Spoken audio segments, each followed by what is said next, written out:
Comecei minhas aulas em janeiro, quando foi dia 25 de fevereiro de tarde, eu senti uma forte dor de estômago. Ah, Isabela, você já tinha sentido algo antes? Não.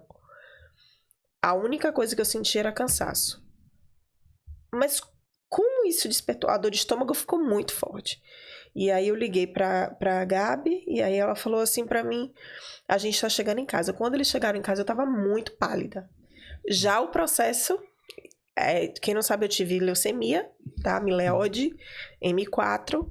Já era o processo do câncer se desenvolvendo no meu organismo, né? A infecção no meu sangue.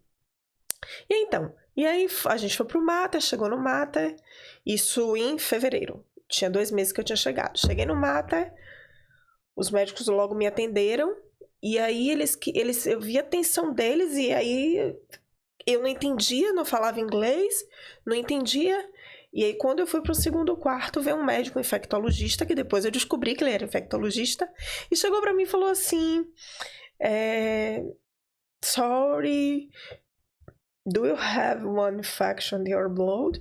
Você tem uma infecção no sangue, mas você não tem Covid. Eu tava na cama, eu levantei e falei, comemorando. Aí ele ficou assim, ó. Até hoje ele brinca comigo, ele fala, Isabela, você lembra? Mas também a forma que ele foi passar a notícia tava bem ruim, né? Assim, primeiro você não entendia inglês direito ainda, ou já tava entendendo alguma coisinha? Entendia muito pouco. Quase nada. Sim, mas aí o cara falou, no Covid, aí você já comemorou. Comemorei, né? Porque eu falei, porra, se eu tava certa que eu não tinha nada, eu tinha 2 meses com todos os meus exames. Eu fiz todos os meus exames no Brasil. Rapidinho. Peraí, vamos só organizar aqui. Aí você, só pra lembrar, então você chegou aqui, você começou a estudar, ficou 1 mês estudando, certo? Isso. Não sentiu dor nenhuma? Só me sentia cansada, como se fosse cansaço normal. Mas normal. Esse estudo era o que? Era online na época? Online. Entendi. Mas aí saía na rua, andava, conhecia. Deu tempo de conhecer alguma coisa? Deu tempo de conhecer Dublin? Nada. Não, mas Dublin, assim, a O'Connell Street, essas coisas. Sim, não, né? eu fui no centro. Porque assim, eu fui no centro poucas vezes, eu tava com medo do Covid. Ah, sim. E como eu não trabalhava, como tava tudo fechado, eu não tinha como trabalhar, eu me virava. Então, assim, eu estudava e cozinhava, fazia feijoada e tal, porque aí eu tinha que ter alguma renda, né, já que tava tudo fechado. Eu tinha que me reinventar em alguma coisa. Então, assim, eu não tive muito tempo, eu nunca fui no pub, eu nunca fui em pouco, acho que eu fui eu tenho uma grande amiga minha que é a Adriana e Rafa, e eu fui com elas pra algum parque. Eu fui pro... aquele parque que tem lá perto do centro. Stephen's Green? Não, grande... Phoenix Park, E aí, então, assim... Sim. Pouquíssimas coisas. Aí, voltando, aí o cara falou, não é Covid. Não é Covid, eu tô toda feliz. E aí eu já fui pro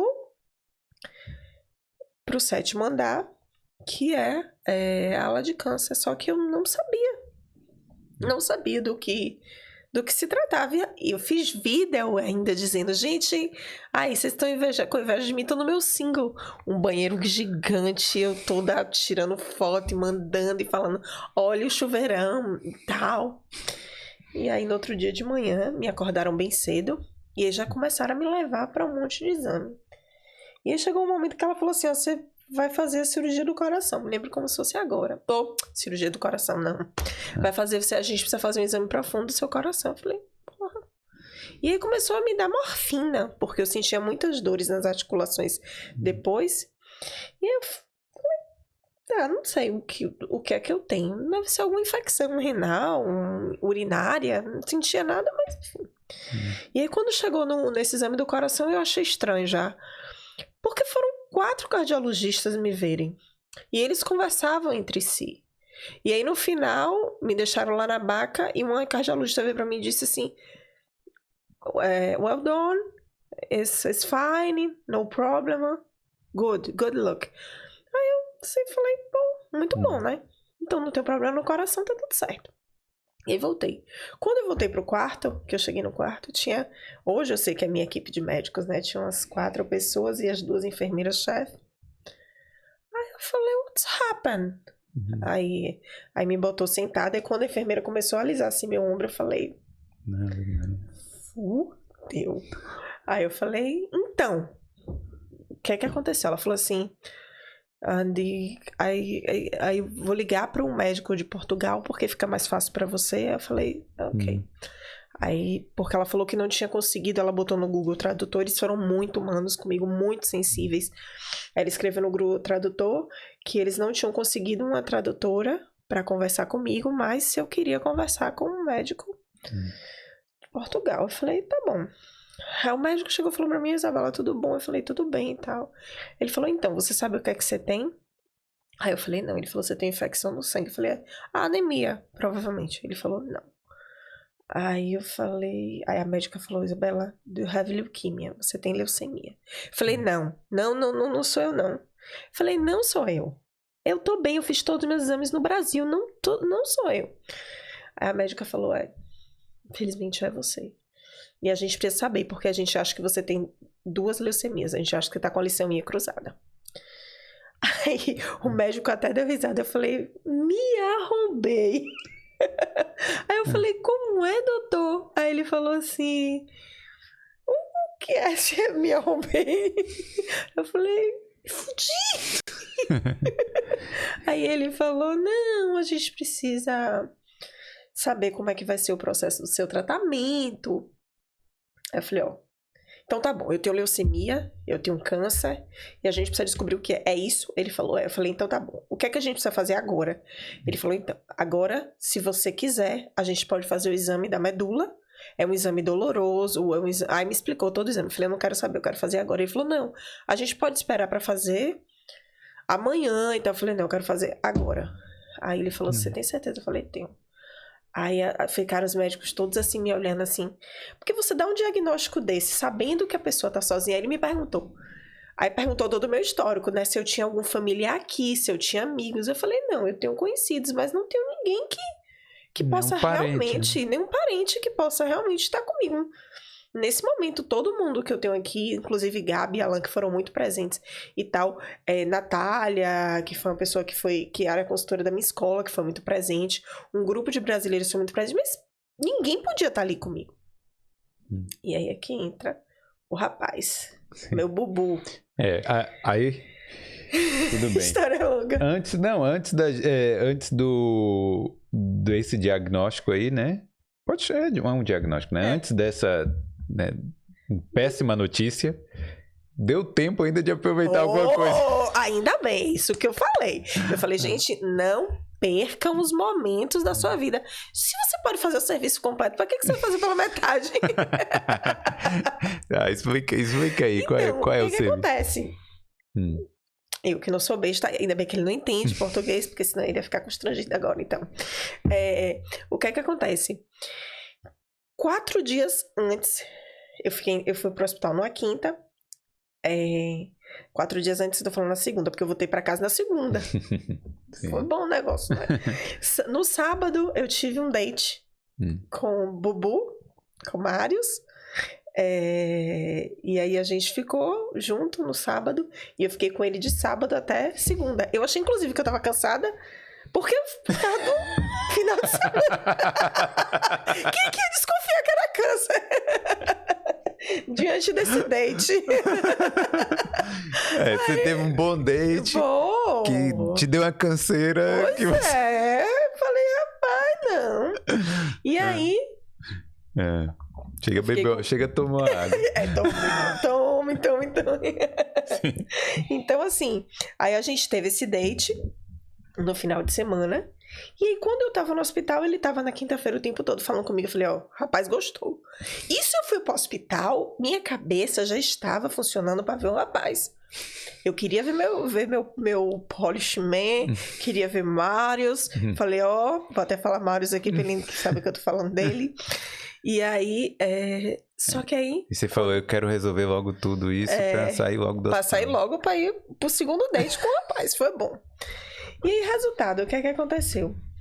Quando ele me mandou mensagem na sexta-feira, eu tava exatamente conversando com o médico de Portugal, e aí eu falei pra ele, meu senhor, cancerígena, É pegar ou largar. Eu falei, ó, eu tô com câncer.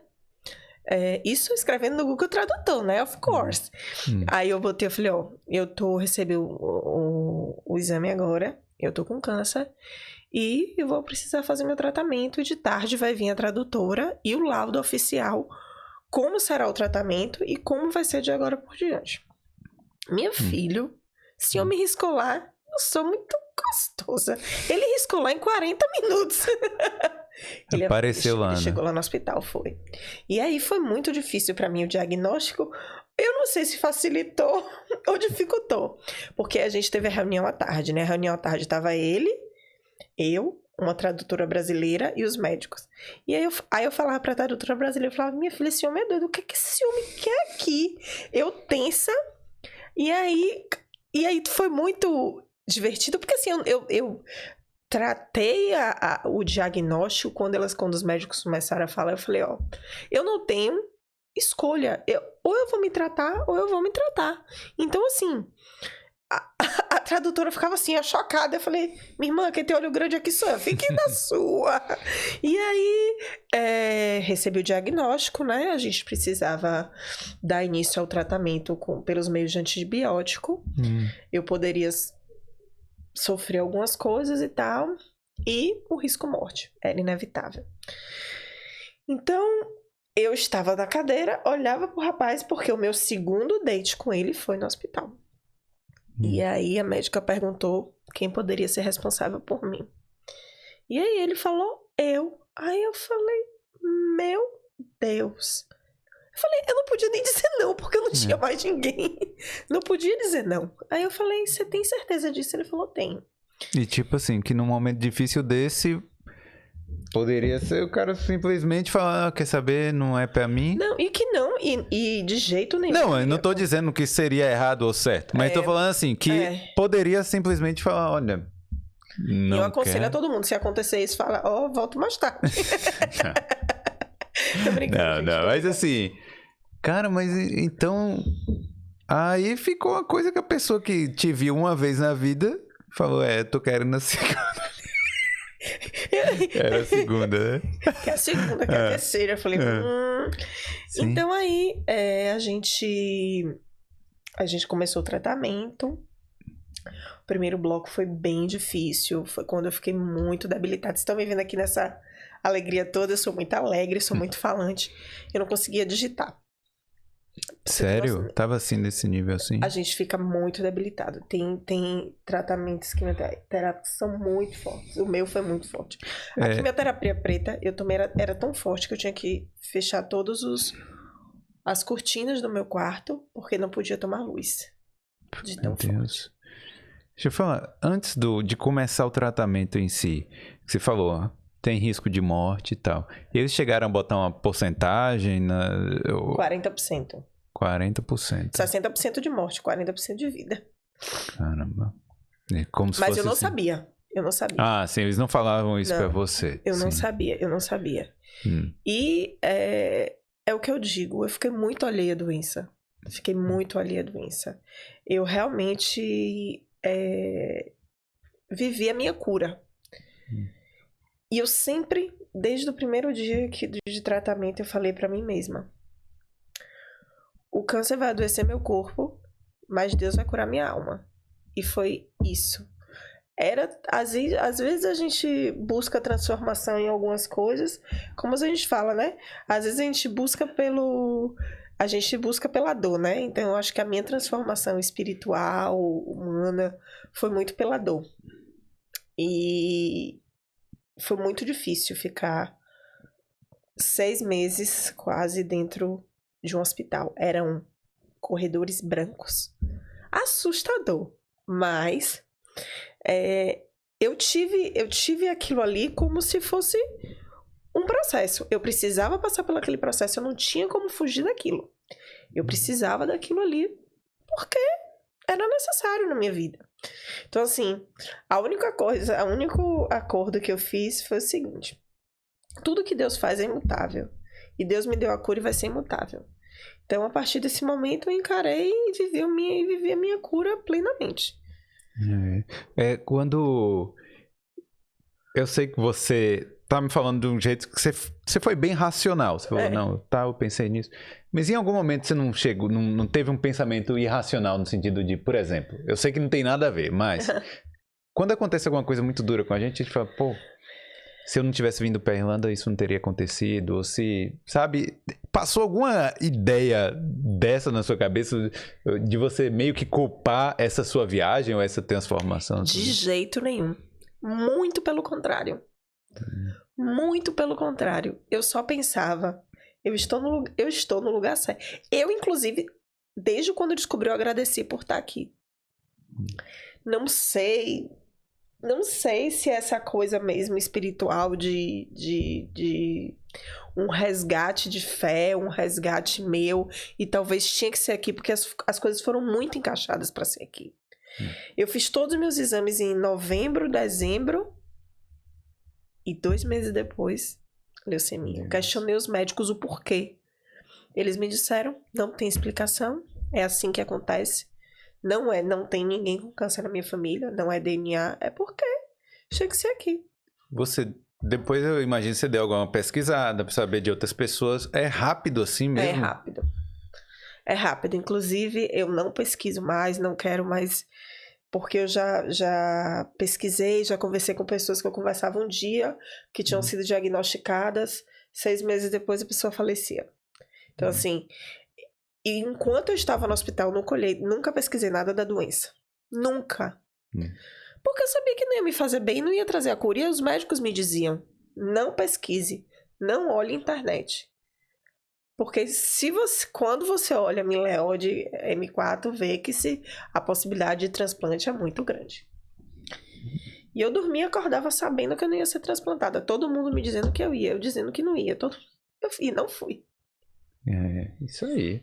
Aí, então, como foi lá? Começando o tratamento, a quimioterapia, né?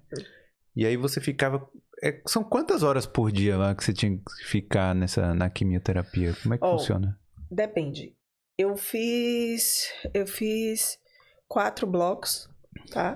E fiz 36 quimioterapias, mas tinham quimioterapias variadas. As mais fortes duravam menos tempo. As mais fortes duravam entre 1 hora, 1 hora e meia. Eu ficava lá 1 hora, 1 hora e meia, que foram as primeiras, né? Em torno de 8 a 10 dias. Geralmente era de 8 a 10 dias. As últimas, que já eram mais fracas, eu ficava de 4 horas por dia fazendo quimioterapia. Mas isso... dependia muito de como eu reagia, né? De que forma eu reagia. Algumas eu reagi muito bem. Na verdade, eu reagi muito bem a todas, mas o efeito da primeira para mim foi devastador, que foi quando eu fiquei acamada, não conseguia andar, usei fralda, e aí tive um processo inflamatório na gengiva, perdi 3 dentes, e... Aí venci, né? Passou. Aí fiquei bem. Fui 4 dias pra casa. Pra casa. Do primeiro bloco, fui 4 dias pra minha casa nova, né? Que era a casa do meu date. Foi meu segundo date. Foi um date que eu postei um vídeo até que foi o segundo date, que eu tava... O terceiro date, na verdade. Que eu tava foi ele que raspou minha cabeça, Bubu. Foi Marius que raspou minha cabeça. E aí aí eu voltei pro hospital, aí você fica mais 40 dias e tal lá. E aí, quando o médico libera, você vai pra casa, passa, tipo, 4 dias, 5 dias, pra dar uma respirada e volta de novo. E aí, meio que... é como se o seu leito tava lá garantido, entre aspas, né? E aí você ia pra casa e voltava e ficava... sabia que já ia com data pra voltar, né? Sim. E essa volta era muito difícil. Essa volta era muito difícil, por mais que eu soubesse e tal. Aí você fica na sua casa, você tem a liberdade de cozinhar, eu amo cozinhar. E aí, de repente, você tem que arrumar as malas pra voltar. E você tava se sentindo você mesma nesses períodos que tava em casa? Tava, tipo, fortinha? Tava, tipo... Ou como é que você tava se sentindo? No primeiro bloco, eu tava muito ruim. Até pra ir no banheiro, era ele tinha que me dar banho. Ele que fazia minha limpeza. Tipo, eu ia no banheiro, eu não tinha força pra, tipo, me firmar. Não tinha. Subia, tipo, uma escada em 5 minutos. Então, assim, foi ele mesmo que... Thanks so much, my love. Foi ele realmente que foi a pessoa que teve presente na minha vida nesse momento. Por isso que eu acho que eu tinha que estar aqui, realmente não tinha outra escolha. E assim, em contrapartida, minha família sofrendo no Brasil, né? Até então, minha irmã, só sou eu e ela, minha mãe só tem nós duas. E a gente sempre foi muito unida, sempre foi muito parceira, e ela foi uma pessoa que me apoiou a estar aqui. E ela na verdade, eu acho que ela sofreu mais do que eu, porque até hoje ela sofre sequelas. Teve um problema no olho, teve síndrome de pânico, e eu aqui boazinha. Eu falo, minha irmã, pelo amor de Deus, minha irmã, tô aqui gorda, forte, alimentada, e você tá ainda sofrendo isso.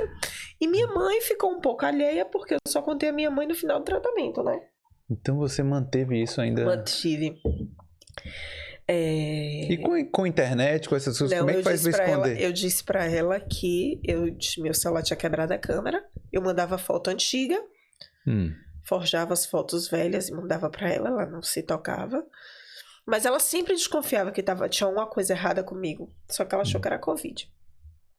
E aí, como tudo, eu pedi direcionamento a Deus, eu falei, Senhor, me diz o dia que eu vou contar pra minha mãe. E falei pra minha irmã, eu vou saber o dia certo. Minha mãe é a rainha do drama. E eu sou a caçula dela até hoje, né? Então, ou eu era egoísta com a minha cura, ou eu ia cuidar de minha mãe. Vim pra cá era uma coisa inviável, porque eu ficava no hospital isolada, época de Covid. Então, assim, eu não tinha muito o que fazer. Imagina trazer minha mãe pra cá. Você sabe como é a questão de moradia aqui. Ficar lá com 7 pessoas. E ficar com 7 pessoas dentro de uma casa sem poder estar comigo. A verdade é essa. Então, assim, acho que ela ficou meio assim depois que soube, porque eu não tinha contado. Mas agora tá de boa. Agora ela fui visitar ela em janeiro, tá tudo bem. Como é que foi o processo também das outras pessoas? Porque... quando as pessoas ficaram sabendo que uma brasileira chegou aqui 1 mês ou 2 meses aqui, e aí, câncer. Então, eu fui, na verdade, para as redes sociais depois de muito tempo, depois em junho. Porque eu não aguentava, eu não tinha forças para falar, não tinha forças para ligação e tal. Eu falava com algumas amigas minhas e tal. Muitas amigas também me abandonaram nesse momento difícil. Sério? Claro, você tá doente, você vai oferecer o quê? Isso na amizade, óbvio, né? Não, mas assim, mas é um processo. Não mandar uma mensagem. Manda aquela mensagem assim, por obrigação. E aí, você tá bem? Mas não é aquela pessoa. Eu tive poucas amigas que ficaram comigo. Poucas, mas ficaram, né? Então, enfim. Entrega na mão de Deus. Então, assim, quando Natália, que foi a minha consultora da escola, quando ela soube do meu processo, ela perguntou, eu posso divulgar para fazer oração, para estar mais perto de você e tal? Falei, sim. E aí alguns grupos de brasileiros mandavam para mim chocolate, lembrança, mandaram meus primeiros lenços, Natália, as amigas Fábio, Natália. Ai, gente, é porque esquece a memória, porque o câncer faz isso, come sua memória, come seu cognitivo. E aí, mandaram meus primeiros lenços, foram elas que mandaram. Então, assim, a comunidade brasileira apesar de eu não estar em rede social, não tinha rede social, não entrava em rede social, porque eu estava muito exausta. Pelo WhatsApp, tinha grupos, aí eu sempre falava comigo o que é que eu precisava. Então, assim, a comunidade brasileira é sempre muito presente aqui, né? Isso foi muito... Isso, pra mim, foi fantástico no meu tratamento, porque eles se preocupavam comigo a todo momento. Tá vendo aí a galera que fala que a comunidade brasileira não é unida? Não, de jeito nenhum. Até eu te falei, né, que teve um grupo de brasileiras que é a Nai, Rafa, eles levavam todo dia. Eu já estava no meado do tratamento, né? Já não tinha mais risco de infecção tão grave. Eles levavam almoço e meu jantar todos os dias. Porque sabia que eu já não conseguia comer a comida do hospital. Que é uma comida maravilhosa. Ah, deliciosa. Cara, mas assim...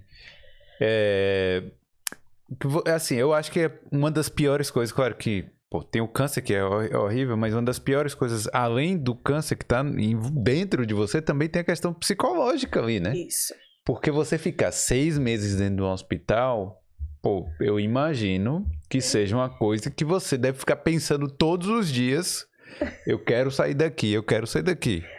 Só que assim, chegou um momento que eu já não pensava nisso, que eu falei, se eu ficar pensando nisso todo dia, eu vou surtar. E aí eu pedi pra botar uma bicicleta no meu quarto. Eu botava ali a bicicleta, era no Mater, né? Botava minha bicicleta, era verão.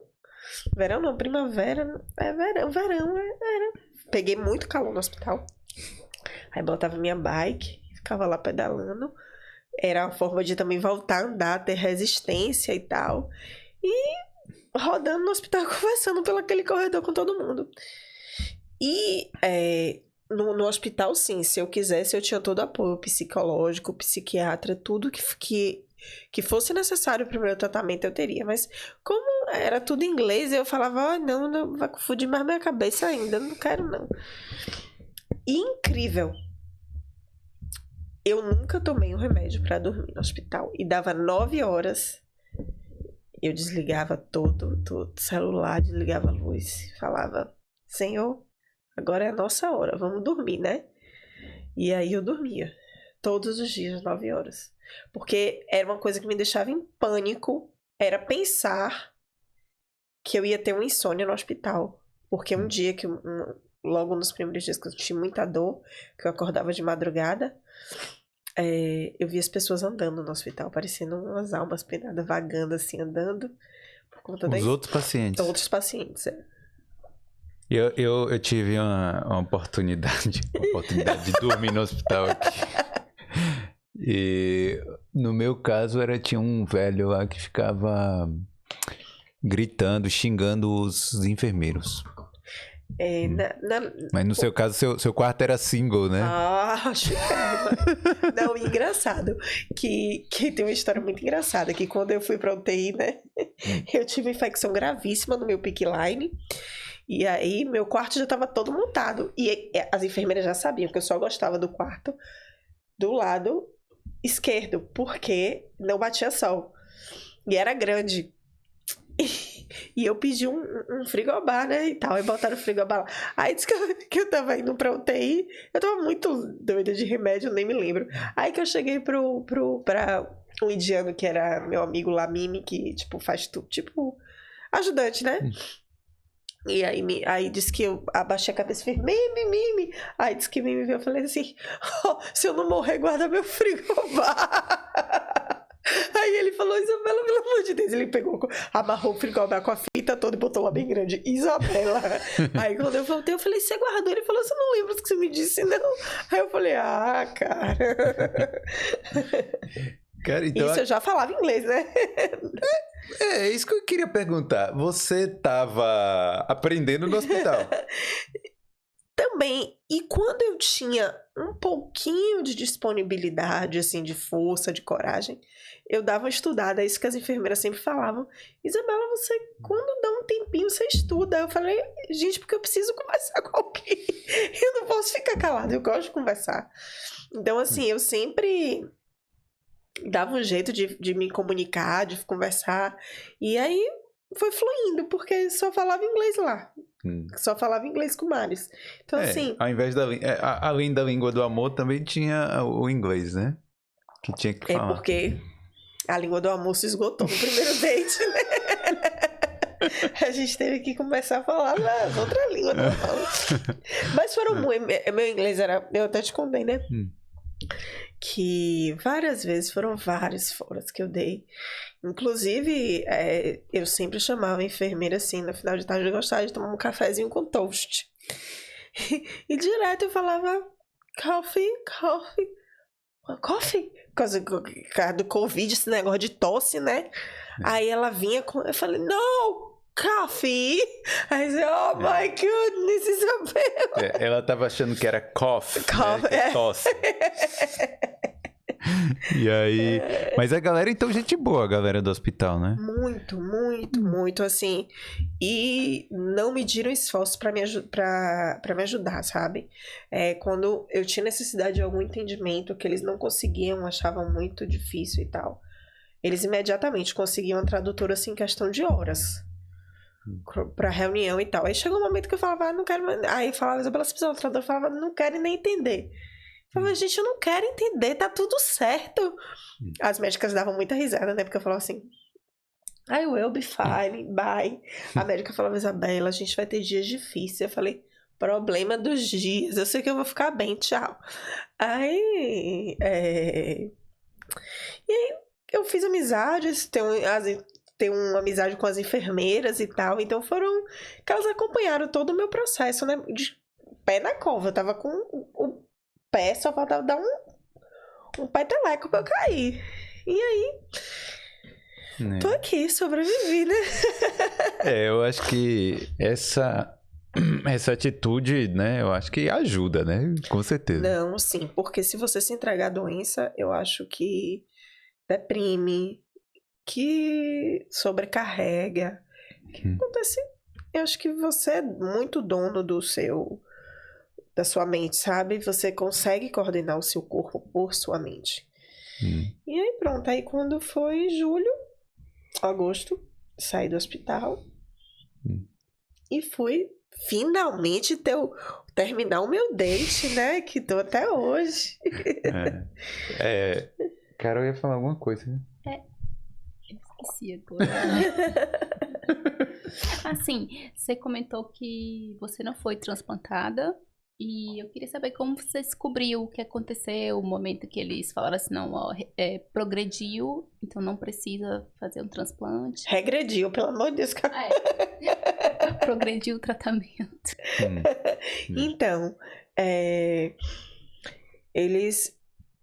eu fui pro St. James, até uma médica renomadíssima no mundo inteiro, esqueci o nome dela, mas enfim. Ela falou pra mim, ela foi lá, ela me explicou tudo em relação como é o processo da leucemia, tá? O que é que acontece? É uma mutação na proteína. Eu não vou sair, ninguém depois vai dizer, me cancele porque eu não sei explicar, gente, é mais ou menos o que eu entendi, principalmente em inglês. É a mutação de uma proteína que acontece no sangue e diante dessa mutação de proteína, você pode ou não ter uma adição de qual sua medula não fica curada. Você precisa trocar essa medula, né, no caso. A fábrica, como se fosse assim, a medula fosse sua fábrica, a fábrica quebra e você precisa reformar aquilo ali. No meu caso, a fábrica não quebrou, a fábrica só parou de funcionar. E eu entrei em remissão, que a gente chama remissão, já no primeiro bloco de tratamento, mas plausível até fazer um transplante.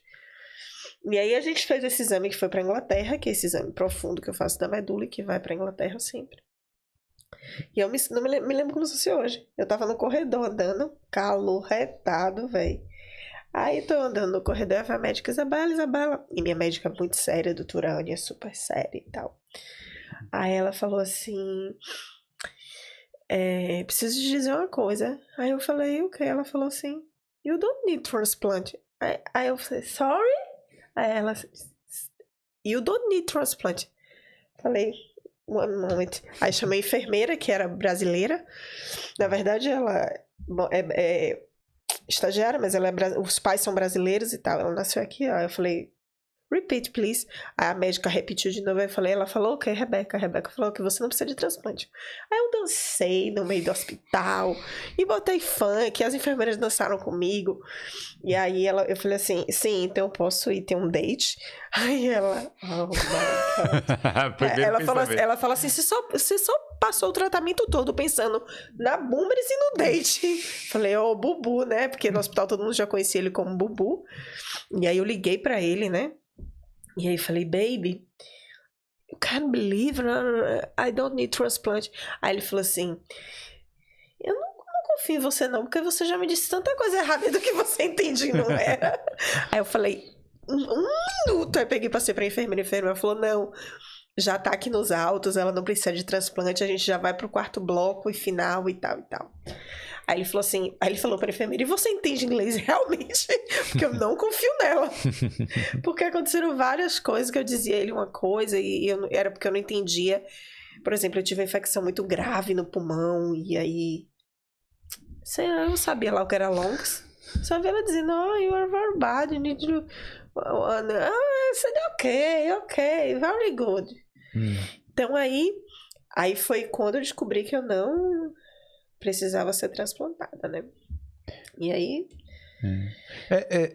Como é normal? É porque você falou que não pesquisou depois como é que funciona, mas normalmente é o transplante o quê? De medula? Transplante de medula. De medula, né? Mas você sabe que transplante de medula é feito pelo sangue. Não tem cirurgia. Sim. Eu pensava que era por cirurgia, eu pensava que abria a coluna e enfiava qualquer coisa, não sei. Não, o transplante de medula é pelo sangue. Mas uma coisa que eu esqueci é porque, assim, normalmente a gente vê criança, né, com leucemia. E no adulto é mais grave, né? A depender, sim. No meu caso, a minha, que é a mieloide aguda, ela é bem sinistra quando acontece com adulto. Mas, mulheres, o que mata realmente é o câncer de mama. Apesar da política, vou até aproveitar aqui esse momento para alertar todas as mulheres. Apesar da política de prevenção, muitas mulheres morrem de câncer de mama, porque não se tocam. Inclusive, eu sou a embaixadora da campanha de câncer de mama aqui. Olha, isso aí. Então, assim, mulheres se toquem. E aí, deixa eu te perguntar, por que você não queria o transplante? Eu tô perguntando isso porque eu sou doadora de medula. Então. Por que eu não queria? Porque o pós... É o que a médica falou. Se você não fizer o transplante, se você precisar do transplante e você não fizer o transplante, você morre. Mas se você fizer o transplante, você pode morrer também. Tanto que as pessoas que são transplantadas, depois dos transplantes, elas passam quase 2 anos em uma vida totalmente restrita. No caso, se eu fizesse transplante, eu ia ter que ter um acompanhante durante 6 meses comigo, em casa, 24 horas. Mais ou menos essa situação assim que a médica passou pra mim do que seria. Aí quando ela começou a falar isso, eu falei, minha irmã, não quero saber porque eu não vou ser transplantada. Mais ou menos isso. O transplante traz a cura, fora que durante o processo do transplante, muitas pessoas vêm a óbito. Não é algo tão simples assim, que se a gente pensar, transplantou, tô livre da doença. Não é. Rejeição, aquela coisa. Exatamente. Agora você tá falando uma coisa que eu achei assim, porque aqui eles têm uma parada de informed consent, que é tipo, né, tudo que vai fazer em você, no tratamento, no hospital, os médicos parecem que tem mais medo do processo do que né? E essa parada de você ou não entender direito, ou falar, não, pode fazer e tal, eles não ficaram com muito medo ou tentaram te explicar 10 mil vezes? No início, eles ficaram com muito medo. Mas, como minha prima, eu sou apaixonada por ela e tal, e Deus não faz nada errado, Paloma, ela é uma excepcional hematologista no Brasil, tanto que agora ela tá validando o diploma dela para vir para Portugal, e ela tem inglês fluente. Então, assim, essa conexão dos médicos com Paloma facilitou muitas coisas em relação ao meu tratamento. Porque Paloma entendia e dava o ok. Ou dava o ok, eu estava ciente do que seria feito o tratamento. E Bubu estava como responsável. Então, ele também assumia uma parte da responsabilidade. Não, sim, claro. Então, assim, foi tudo... Parece que foi tudo muito encaixado. Até Gente, o plano de saúde é importante, tá? Rapidinho, né? Porque eu quero falar sobre isso. Não, deixa eu só perguntar aqui. Porque, assim, essa parte a gente esquece, né? Que a parte... Tudo tem um preço, até a nossa saúde, até a nossa vida tem um valor, exatamente. Né? Para outras pessoas, a nossa vida tem um valor financeiro ali. E aí, quem é que pagou essa conta toda? Né? Porque... Bem alta, bem alta. Não fui eu. Não fui eu, porque se for dependesse para pagar minha irmã. Só era empurrando na cova. Então, como eu vim como estudante, como intercambista, né? Eu vim com meu seguro saúde. É esse que todo mundo acha que não presta pra nada. Presta sim, gente. O seguro saúde presta. E muito. O seguro fez toda a investigação do meu processo de vinda, toda a minha documentação. Fez a investigação normal, né? Eles precisam saber se... Pra eles acharam que eu, tipo, vim doente pra me tratar aqui. Então, o seguro pagou tudo. 200 mil euros. Até julho. Isso. Foi quando venceu o seguro, né? Então... Quer dizer, se você fosse... se você não tivesse seguro... vamos supor... Sei lá, se você tivesse brotado aqui na Irlanda sem nada, sem seguro, sem nada... e tivesse passado por todo esse tratamento, você ia receber uma continha de 200 mil euros no final. Ia receber a continha de 200 mil euros e ia ter que declarar que eu não poderia pagar. Ou se eu fosse voltar, tipo, recolher taxas, ser uma pessoa, uma cidadã aqui, eu ia ter que entrar na corte para declarar que eu não tinha condições de pagar todo esse processo. Ou pagar, tipo... Porque você pode pagar o invoice, eu poderia pagar, tipo, 10 euros por mês. Até vencer a minha conta. Mas teria que... Ou ignorar o invoice e... Não sei. Não sei o que seria. Não sabe, né? Mas é isso. Então, aí você fez como é obrigatório, né? Todo estudante aqui, quando pagou um curso, aí tem o seguro. Isso. Então, esse seguro cobriu todas as despesas. Todo o meu tratamento. Inclusive, da vez que eu fui para casa 4 dias, eu recebi todos os medicamentos, que foram 11 mil euros de medicamento. Entendi. E aí eles fizeram... Você falou que eles fizeram uma investigação no para saber se você já estava doente antes de vir para cá. Isso. Eles pediram a declaração de todos os médicos que eu passei antes de vir para cá. Aí eu tive que dar o contato da minha ginecologista, do meu cardiologista, do meu angiologista. E olha que eu só tava doida do exame. Parecia que já tava tudo encaixado. E aí eu tive que passar todos esses contatos desses médicos para eles. E aí eles entraram em contato. Com certeza para fazer auditar, né? Isso, tinham que fazer uma auditoria. E o primeiro documento que eles me pediram foram minhas passagens de volta. Eles queriam ter certeza que eu vim para cá com prazo de validade de volta. E aí não constataram nada, não tiveram como eles não tinham como. Não tinha como me negar, né? E aí se entrou em outra questão. Porque quando venceu o seguro, eles não quiseram renovar. Eles disseram que também, né? Eu gastei o seguro de uma galera. Gente, ó, consegui por vocês. Quanto é que tá custando esse seguro hoje em dia? Eu acho que é 150, 160. Era 150, depois não aumentou para 700 euros? Não, mas continua. para universitário. Ah, entendi. Então... É alguma coisa assim, é 150 ou é 160 euros para estudante normal. Aí você... Sim, aí eles não quiseram renovar, mas e o seu tratamento? E aí, o que Deus faz é imutável, né? Falei isso várias vezes. E eu fui atrás do Medical Card, do tão temido Medical Card, porque... O que é o Medical Card? O Medical Card é o seguro, é o SUS da Irlanda, né? Só que a maioria, nem irlandês às vezes tem, porque é inelegível, por recolhimento de taxas, por uma série de coisas. Muito difícil você conseguir as pessoas terem Medical Card, porque trabalham mais, tem um limite de horas de carga de trabalho, de limite de salário anual, Porque as pessoas não são inelegíveis para o Medical Card. Eu acho que o Medical Card é para quem ganha até certo salário aqui, né, Irlanda? Isso. Passando disso não pode. Não pode, exatamente. Sim. E aí eu fui atrás do Medical Card, consegui emergencial, porque eu tinha remédios caríssimos para...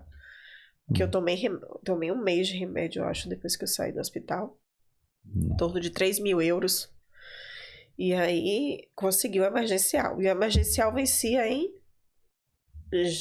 fevereiro agora. Venceu em fevereiro, foi. Só que eles me questionaram. Você não tem direito porque você é estudante.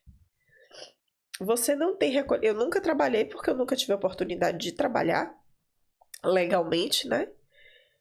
E aí eu falei, sim, eu vou ficar como agora? E aí foram e-mails, o hospital me auxiliou, assistente social, Mário também foi lá junto e tal. E aí eu consegui o Medical Card por 3 anos. Foi depois de muita luta mesmo, né? Muita luta.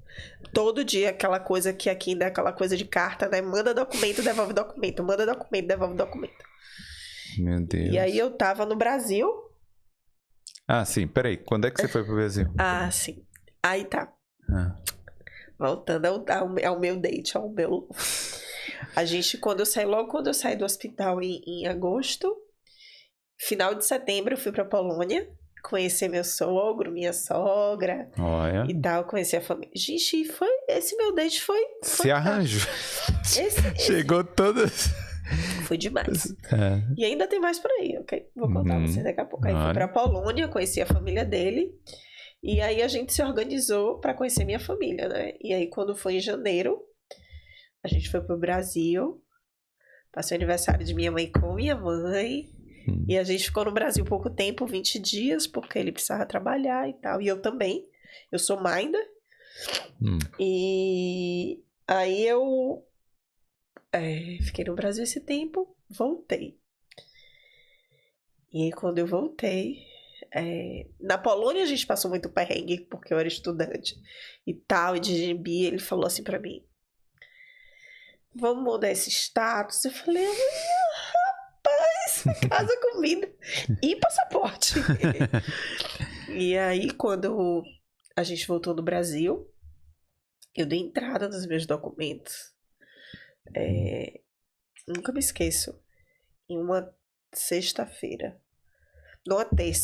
Numa sexta, chegou lá. Na sexta seguinte, eu recebi minha carta provisória do Stamp 4. Do Stamp 4. Caramba. E aí, uma semana eu recebi meu Medical Card. Na seguinte, eu recebi meu Stamp 4. E agora eu sou polonesa. Bujak. E aí, agora você... tá, tipo, praticamente começando a vida de novo na Irlanda, né? E tudo, né? Exatamente. Tudo pra mim é muita novidade agora aqui, né? Eu acho que eu tô começando na hora certa. Todas as vezes eu tenho a impressão que tudo acontece na hora certa, né? E aí tô recomeçando... Graças a Deus as coisas estão se encaminhando como eu imaginava. E é isso. Obrigado por ter assistido esse corte do Boulder Podcast. Para ver essa e outras entrevistas completas, visite o Boulder Podcast no YouTube.